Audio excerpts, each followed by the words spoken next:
So what can people do to increase their skills? So there's obviously learning about, but what are a couple of good books that people might want to go and read?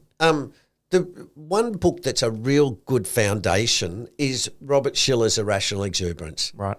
He talks about stocks, he talks about bonds, and he talks about property, right? And they're the three main ones. Yep. He gives you a historical overview of those in about the first 4 chapters. Yep. Then he goes into his position, which is narratives, right, drive stocks, which I tend to agree with, right?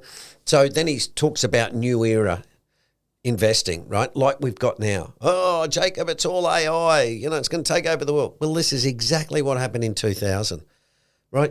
That's why I say the older you get, the more you go, oh, God, here we go again, right? Because it's the same thing, yeah, right? The other book that is really good, and I don't mention as much, is a book by a guy called Ed Easterling. Right. Easter with L-I-N-G on the end. Okay. And it's called Probable Outcomes. It's a really, really good book like Shiller's. He goes a little bit more into what makes up stock returns, which is, dividend, capital gain, inflation, interest rates.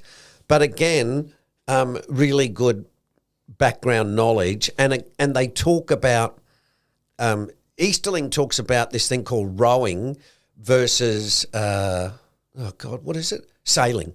Right? Rowing is in a bear market, right? So you got to put in some work and you got to row, right?